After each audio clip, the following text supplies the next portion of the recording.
ओम नमः शिवाय। जय माता रानी। दोस्तों, स्वागत है आप सभी का आपके अपने यूट्यूब चैनल अन्नपूर्णा क्रिएशन पे और मैं हूं आप सभी के साथ अभिनंदन तिवारी। तो आप सभी को आने वाले हिंदू नववर्ष चैत्र नवरात्रि की ढेर सारी शुभकामनाएं। माता रानी की कृपा आप सभी पर सदा सर्वदा बनी रहे।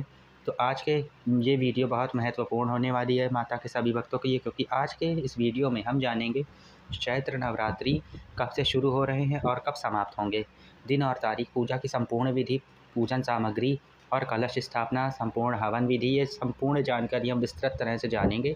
तो वीडियो शुरू करने से पहले हमारी आपसे एक रिक्वेस्ट है कि हमारे चैनल अन्नपूर्णा क्रिएशन को लाइक, शेयर और सब्सक्राइब कर लीजिए, बेल आइकन को प्रेस कर लीजिए और वीडियो अगर अच्छा लगता है तो ज़्यादा से ज़्यादा मित्रों तक इसे शेयर भी कीजिएगा और कमेंट बॉक्स में जय माता रानी का जयकारा जरूर लगाइएगा। तो दोस्तों, जैसा कि आप सभी को पता है, वर्ष में 4 बार ये नवरात्रि का उल्लेख है, जिसमें 2 प्रगट नवरात्रि, जिसमें चैत्र और शारदीय नवरात्रि शामिल है, और 2 गुप्त नवरात्रि, जिसमें माघ और आषाढ़ की नवरात्रि शामिल है। तो गुप्त नवरात्रि में भगवती के भक्त गुप्त रूप से साधना करके माता को प्रसन्न करते हैं, और वहीं चैत्र शारदीय नवरात्रि में बड़े लेवल पर यानी धूमधाम के साथ इस त्यौहार को सेलिब्रेट किया जाता है और माता की कृपा प्राप्त करी जाती है। नवरात्रि के 9 दिन अपने आप में बेहद महत्वपूर्ण और शुभ माने जाते हैं। तो चैत्र नवरात्रि चैत्र मास के शुक्ल पक्ष की प्रतिपदा तिथि से शुरू होती है और नवमी तक यानी राम नवमी तक मनाई जाती है। इस बार चैत्र नवरात्रि 19 मार्च दिन गुरुवार से शुरू हो रही है। नवरात्रि के पहले दिन शुभ मुहूर्त में कलश स्थापना करने के बाद माँ की पूजा की जाती है। हिंदू कैलेंडर के अनुसार चैत्र नवरात्रि से हमारा नव वर्ष शुरू होता है। माता की आराधना के साथ जब हम नव वर्ष का शुभारंभ करते हैं तो ऐसी मान्यता है सब मंगलमय होता है, जिसके लिए हम आपको आज इस वीडियो में विस्तृत तरह से बताने जा रहे हैं। तो जैसा कि आपको पता है कि इस बार चैत्र नवरात्रि गुरुवार से शुरू हो रही है, तो माता अपनी हाथी पर आगमन कर रही हैं। माता का गज पर आना अत्यंत शुभ है। माता का यह स्वरूप गजलक्ष्मी माता का माना जाता है। जब माता हाथी पर सवार होकर आती हैं तो देश में धन धान्य और सुख समृद्धि की वृद्धि होती है और अच्छी फसल और खुशहाल जीवन का आगमन होता है। माता का हाथी पर आना बहुत ही शुभ माना जाता है, जो धार्मिक दृष्टि से बेहद महत्वपूर्ण है। तो नवरात्रि के 9 दिन हिंदू धर्म में बेहद खास माने जाते हैं। इस दौरान माता के 9 स्वरूपों की पूजा अर्चना करने का विधान है। हर साल चैत्र मास के शुक्ल पक्ष की प्रतिपदा से नवमी तक चैत्र नवरात्र पड़ते हैं। इसके साथ प्रथम दिन पर शुभ मुहूर्त में कलश स्थापना की जाती है और अगले 9 दिनों तक देवी की सुबह शाम पूरी विधिवत पूजा आराधना करी जाती है और उनके 9 स्वरूपों को 9 अलग अलग भोगों का अर्पण किया जाता है। पंचांग के अनुसार इस बार चैत्र नवरात्रि 19 मार्च दिन गुरुवार से शुरू हो रही है। तो नवरात्रि के पहले दिन कलश स्थापना करने का शुभ मुहूर्त इस तरह से है। तो हम आपको कलश स्थापना का शुभ मुहूर्त बता दें। सुबह पहला मुहूर्त है सुबह 6:54 से लेकर 7:57 तक, और दूसरा शुभ मुहूर्त अगर जैसे सुबह आपको देर हो जाती है या फिर सामग्री का इंतजाम नहीं या फिर अन्य कोई कारण है जिस वजह से आप लेट हो जाते हैं, तो दूसरा दोपहर में भी मुहूर्त है 12:29 से लेकर 1:39 तक। तो ये इन दो शुभ मुहूर्तों में हमें कलश स्थापना करके माता की आराधना प्रारंभ करनी है। तो 9 दिनों तक हिंदू वर्ष में नवरात्रि मनाए जाते हैं। इस दौरान माँ के 9 अलग अलग स्वरूपों की पूजा की जाती है।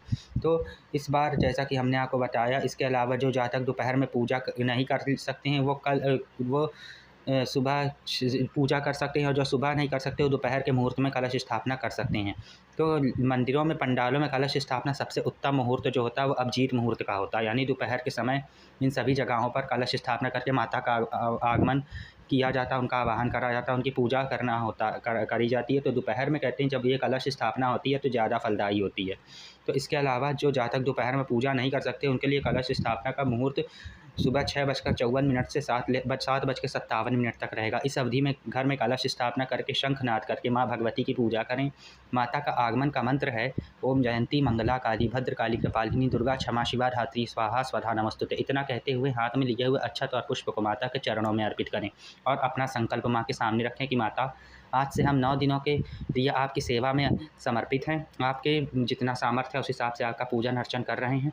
तो माता जो भी भूल चूक हो जाए उसे आप हमें भूल समझ के क्षमा कर दीजिएगा, क्योंकि जितना आप करुणा की मूर्ति हैं, आपके सामने जो भी हम करते हैं आप उसे निश्चय ही क्षमा करके अपने भक्तों पर अपनी कृपा बरसाती रहती हैं। इतना कह के माता के सामने अपनी समस्त मनोकामनाएं मन ही मन प्रस्तुत करें और इसके बाद पूजा आरंभ करें। तो पूजा आरंभ करने के लिए पहले हम आपको पूजा की सामग्री बता दें कि फूल, पान का पत्ता, लौंग, इलायची, सुपारी, रुई की बत्ती, अक्षत, धूप, पंचमेवा, जायफल, देशी घी, दीपक, दूर्वा, सुपारी, 5 प्रकार के फल, पंचपल्लव और इसके साथ ही नारियल पानी वाला पंचमेवा कलावा मिट्टी का बर्तन और माता के लिए लाल वस्त्र, माता की तस्वीर और मूर्ति, माता की लाल चुनरी, श्रृंगार का 16 श्रृंगार का सामान, लाल रंग का आसन, हवन कुंड, सावन सामग्री, आम के पत्तों का बंधनवार, कमलगट्टा, रेती, मिट्टी, पीतल या मिट्टी का कलश, जौ।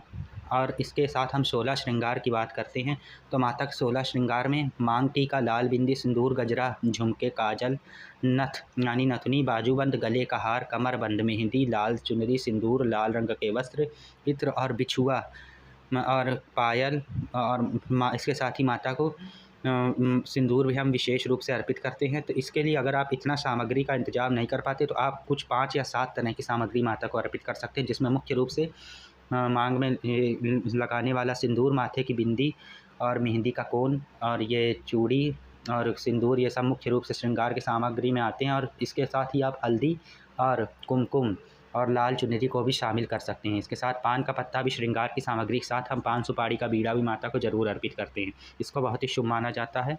तो इसके साथ ही हम आपको बता रहे हैं पूजा के लिए पहले हम मिट्टी के पात्र में जौ बोने के लिए तैयार करेंगे। इसमें हम इसमें टीका कर लेंगे अच्छे से और मिट्टी के पात्र को एक रात पहले आप भिगो के रख दें। उसमें थोड़े से जौ डालिए, उसके ऊपर रेत डालिए, फिर माता का नाम लेते हुए उसमें पूरे जौ अच्छे से बीज दीजिए और देखिएगा इसमें ज़्यादा पानी ना हो, हल्का हल्का जल छिड़क कर हमें इसको तैयार कर लेना। उसके ऊपर कलश स्थापना करनी। कलश स्थापना का वीडियो आपको पहले ही हमारे अन्नपूर्णा क्रिएशन चैनल पर अपलोड हो चुका है। उसमें हमने आपको दोनों तरह के कलश बनाना बताया, जैसे कि दीप कलश और श्री कलश कैसे बनाए जाते हैं। ये दोनों तरह से हमने अच्छे से आपको समझाया, उसमें से आप वीडियो देख लीजिएगा। और उससे तरह से आप श्री कलश की इसमें स्थापना करी जाती है, यानी माता का जब भी हम पूजन करते हैं उसमें दीप कलश नहीं, श्री कलश यानी नारियल रख के स्थापना करते हैं।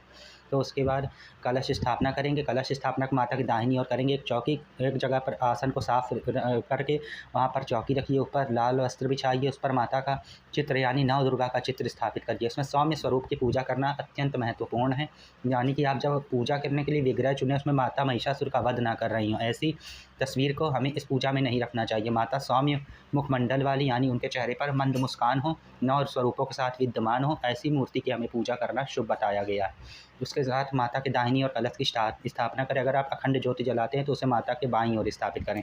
अगर तेल की ज्योति जोड़ी जाती है तो आप माता के बाईं ओर, और अगर देशी घी की ज्योति स्थापित करते हैं तो उसे माता के दाहिनी ओर स्थापित करना चाहिए। इसके साथ अगर आप नवग्रह की स्थापना करते हैं तो उसे भी कर सकते हैं, लेकिन अगर कुछ लोग इसमें नवग्रह स्थापित नहीं करते तो अपनी आप उस सुविधा के अनुसार इसमें कम ज़्यादा कर सकते हैं। इसके साथ गणेश जी की स्थापना करेंगे। उसके बाद अब हम पूजा का आरंभ करेंगे। हाथ में संकल्प लेंगे, अक्षत पुष्प लेके माता के चरणों में अर्पित करेंगे। उसके बाद हम सबको स्नान कराएंगे। गणेश जी, माँ दुर्गा, कलश, वरुण देवता, दुर्गा सप्तशती सभी को स्नान कराएं। और माता का इसमें ध्वज भी बेहद महत्वपूर्ण है, तो माता की ध्वजा भी इसमें पूजा में माता के साथ जरूर रखें। ध्वजा का भी पूजन करेंगे, उस पर ऊपर जल चढ़ाएं।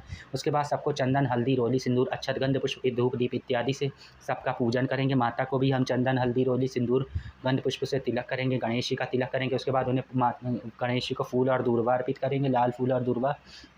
माता को गुड़हल के फूल, कमल के फूल, गुलाब के फूल और गेंदे की माला अर्पित करेंगे। उसके बाद माता का श्रृंगार करेंगे। माता को हम लाल चुनरी, 16 श्रृंगार अर्पित करेंगे। उसके बाद ही हम माता के मंत्रों का जप करेंगे। दुर्गा सप्तशती का पाठ कर सकते हैं या फिर आप नवरात्र व्रत कथा का पाठ कर सकते हैं। उसके बाद हम भोग लगाएंगे। भोग में 5 प्रकार के फल और 5 प्रकार के मिष्ठान का महत्व बताया गया है पूजा में। अगर इतना नहीं है तो आप लौंग, बताशा और 5 प्रकार के फल या केला भी अर्पित कर सकते हैं या फिर नारियल भी समर्पित कर सकते हैं। इसके साथ ही माता को 16 श्रृंगार अर्पित करेंगे या फिर आप 7 प्रकार के श्रृंगार की वस्तुएं अर्पित कर सकते हैं। जैसा कि हमने आपको पहले बताया, 16 श्रृंगार भी अर्पित करे जाते हैं और 7 श्रृंगार भी अर्पित करे जाते हैं। अगर आप पहले 3 श्रृंगार नहीं अर्पित कर पा रहे हैं तो दुर्गाष्टमी के दिन आप श्रृंगार अर्पित कर सकते हैं। इसके साथ माता को हम मखाने, 5 प्रकार के मेवे और उसमें 5 सुपारी, लौंग, इलायची, इसका भी भोग समर्पित करेंगे। इसके बाद हम हवन करेंगे। यहाँ पे हवन करना अत्यंत महत्वपूर्ण है। नवरात्र पूजन हवन के बिना अधूरा माना जाता है। तो इसमें गाय के कंडे को आप किसी भी छोटे से बर्तन या किसी भी कुंड में रखकर गर्म कर लीजिए, उसमें मतलब सुलगा लीजिए। उसमें हम देशी घी की आहुति देंगे। पहले अग्निदेव का हम पूजन करेंगे। उसमें जल चढ़ा के गंध पुष्प, धूप, दीप इत्यादि से अग्नि देवता का पूजन करेंगे। उसके बाद हम देशी घी समर्पित करेंगे। गणेश जी के नाम से घी डालें, माँ गौरी, शिव जी के नाम से घी डालें। उसके बाद ओम ऐं ह्रीं क्लीं चामुंडाय विद्महे नमः स्वाहा कहते हुए 9 या 11, 21 बारी हम आहुति देंगे। अगर आप ये मंत्र आपको कठिन लग रहा है तो जय माता दी बोलते हुए आप 9 या 11 बारी आहुति दे दीजिए। उसके बाद जो माता को हमने भोग लगाया, लौंग, बताशा या पान का बीड़ा, जो आपने पान का बीड़ा अर्पित किया उसको देशी घी में डुबा के अग्नि में समर्पित कर दें। तो माना जाता है जब हम अग्नि के में पान का भोग लगाते हैं तो सीधा माता को स्वीकार होता है। तो पान का बीड़ा प्रतिदिन नवरात्र में अग्नि में ज़रूर अर्पित करिए। उसके बाद लौंग और कपूर से माता की आरती करेंगे। कपूर जलाइए, उसमें 2 लौंग रख के ओम जय अम्बे गौरी मैया जय श्यामा गौरी तुमको निश दिन ध्यावत हरि ब्रह्मा शिवरी, इस आरती को हम माता का बड़े ही प्रेम भाव से गाएंगे। आरती को जितना मधुर स्वर में गाया जाता है उतना ही भगवान तक पहुंचती है। इसलिए आरती को हम बहुत ही अच्छे से, जल्दी में नहीं, शांत स्वर में आराम आराम से गाएंगे, धीरे धीरे। उसके बाद आरती के बाद अपने आसन पर खड़े खड़े 4 बारी या 5 बारी प्रदक्षिणा करेंगे। उसके बाद सबको आरती दें। आरती देने के बाद घर के जितने लोग हैं आरती में कुछ दक्षिणा अवश्य डालें। आरती लेने के बाद सबको प्रसाद बाँटें और इस तरह से माता का पूजन संपन्न होता है। अगर सुहागिनी स्त्रियाँ इस पूजन को कर रही हैं तो अंत में माता से सुहाग विधि ज़रूर करिए। माता को 7 या 5 बार सिंदूर अर्पित करके उसको अपनी मांग में लगा लीजिए। इस तरह से सुहाग विधि ज़रूर करिए। माता से प्रार्थना कीजिए कि जय माता आपकी कृपा से जीवन में सदा मंगल होता रहे। इसके बाद हम अपने घर के छत पर जाएंगे। छत पर जाके ध्वज फहराना होता है। जो हम ध्वजा हमने पूजा में रखी, क्योंकि 9 वर्ष का पहला दिन है, इसको माता का नाम लेते हुए छत पर फहरा कर घर की जो मुख्य चोटी होती है उस पर लगा दिया जाता है। और घर के मुख्य द्वार पर तोरण यानी आम का बंधनवार लगाइए। अगर आपके यहाँ मंदिर जाने की मान्यता है, वैसे नवरात्रों में प्रतिदिन हमें मंदिर ज़रूर जाना चाहिए। घर के आसपास वाले किसी भी मंदिर में जाके देवी जी के पूजा करिए। इसी विधि से सेम यही विधि रहेगी पूजा की, बस कलश स्थापना वहाँ पे पहले ही पंडित जी लोग कर लेते हैं, इसलिए कलश स्थापना को हटा के पूरी विधि इसी तरह से करनी होती है। और नीम वृक्ष की पूजन का भी विधान है। तो जहाँ भी अगर आपको आसपास नीम का वृक्ष दिखाई दे उसमें जल चढ़ा के, धूप दीप दिखाकर उसकी 5 या 9 परिक्रमा जरूर करके नीम वृक्ष का भी आशीर्वाद लें, क्योंकि नीम वृक्ष को साक्षात माता का रूप माना जाता है और नवरात्र के 9 दिन माता नीम में विराजित रहती हैं, ऐसी मान्यता है। इस तरह से हमें सुबह पूजा करने के बाद शाम को माता का पूजन करना है। शाम को जो आपने फूल चढ़ाए उन्हें हटा भी सकते हैं, नहीं तो आप वैसे भी पूजा कर सकते हैं। जो फूल आपने चढ़ाए हैं उनको हटा दीजिए और नए फूल चढ़ा दीजिए। माता को भोग लगा दीजिए। माता के मंत्रों का दुर्गा चालीसा विंध्येश्वरी पाठ का कर सकते हैं, दुर्गा सप्तशती पाठ कर सकते हैं। उसके बाद आरती करिए। आरती के बाद प्रदक्षिणा करिए, पाठ करिए और उसके बाद क्षमा प्रार्थना करिए, दक्षिणा अर्पित करिए। इसी के साथ हमें 9 दिनों तक माता का पूजन करना है और प्रतिदिन हमें नवरात्र व्रत कथा का पाठ करना है। इसमें ब्रह्मा जी ने नारद मुनि को इस व्रत की महिमा बताई थी। यह व्रत कथा अत्यंत महत्वपूर्ण है, तो इसलिए इस व्रत कथा को हमें प्रतिदिन, अगर आप रोज़ सुबह शाम दोनों समय नहीं तो एक बार इस व्रत कथा को हमें ज़रूर पढ़ना चाहिए। और हवन हो सके तो आप दोनों टाइम सुबह शाम कर सकते हैं, लेकिन अगर दोनों टाइम नहीं संभव है तो आप सुबह के समय हवन ज़रूर कीजिए और इसको हवन को पूरे घर में धुआं दीजिए पूजा के बाद। इसके बाद हम इसी तरह से पूजा करेंगे। अगर आसपास मंदिरों में आपके जागरण या कीर्तन होते हैं वहाँ जाकर उनमें प्रस्तुत होइए, उसमें शामिल होकर माता का आशीर्वाद ज़रूर प्राप्त करिए। ऐसा माना जाता है कि जब हम माता के कीर्तन में जाते हैं तो माता अत्यंत प्रसन्न होती हैं, मतलब वो माता वहाँ पे साक्षात मंदिरों में नवरात्र में पूरे 9 दिन विद्यमान रहती हैं। तो जहाँ भी देवी मंदिर हो वहाँ पे जाके माता का आशीर्वाद ज़रूर प्राप्त करिए। तो इसी तरह से नवरात्र का पूजन संपन्न होता है। तो आगे आपको हम इस वीडियो में नवरात्र व्रत कथा के बारे में बताएंगे और दुर्गा सप्तशती से जुड़े हुए नियमों के बारे में बताएंगे। उन सभी वीडियोस को देखने के लिए आप हमारे चैनल अन्नपूर्णा क्रिएशन को लाइक, शेयर और सब्सक्राइब कर लीजिए, बेल आइकन को प्रेस कर लीजिए और ज़्यादा से ज़्यादा मित्रों तक वीडियो को शेयर ज़रूर कीजिएगा। और जैसा कि हमने आपको बताया माता का आगमन गज पे हो रहा, तो ये नवरात्रि हम सभी के लिए बहुत शुभ फल देने वाली है। और इसके साथ ही अगर आप भवन निर्माण, भूमि पूजन, मुंडन, उपनयन, संस्कार, जनेऊ, जो भी शुभ कार्य आप इतने समय तक से आपके यहाँ अटके हुए हैं, आप मुहूर्त नहीं देख पा रहे हैं, आपको कोई समय नहीं मिल पा रहा क्योंकि अभी शुक्रस्त हुए थे और अब उदय हुए हैं, खरमास लगा वो संपन्न हो चुका है। अब किन की नवरात्रि खरमास से युक्त नहीं है, इसलिए हम पूरी तरह से शुभ है, नवरात्रि पूरी पवित्र है। तो इस नवरात्रि में आप जो भी शुभ काम चाहें कर सकते हैं। भवन निर्माण, भूमि पूजन, उपनयन, संस्कार, मुंडन, गृह प्रवेश इत्यादि सब इस नवरात्रि में आप कर लीजिए। माता का नाम लेकर सब कुछ शुभ फल देने वाला होगा। इसके साथ ही हम आपको बताएं शुक्रवार को रामनवमी मनाई जाएगी, तो शुक्रवार को माता डोली पर प्रस्थान करेंगी। डोली पर जाना भी अत्यंत शुभ माना जाता है। माता के गमन से देश में खूब झमाझम बारिश होगी, जिससे अच्छी फसल होगी और खूब अन्न धन के भंडार भरेंगे। तो इसी से एक साथ हम आपसे आज भी इस वीडियो को यहीं पर अंत करते हैं। तो हम आपसे रिक्वेस्ट करेंगे कि आगे हमारे चैनल अन्नपूर्णा क्रिएशन पर अच्छे अच्छे वीडियोस देखने के लिए ज़रूर आइएगा। और चैनल पर अगर पहली बार आए हैं तो चैनल को सब्सक्राइब कर लीजिए, वीडियो को लाइक कीजिए, वीडियो को ज़्यादा से ज़्यादा मित्रों तक शेयर कीजिए, कमेंट बॉक्स में जय माता दी का जयकारा लगाइए। तो ये हिंदू नववर्ष चैत्र नवरात्रि आप सभी के लिए शुभमय हो, मंगलमय हो। इन्हीं शुभ मनोकामनाओं के साथ जय माता दी, जय श्री कृष्ण, राधे राधे।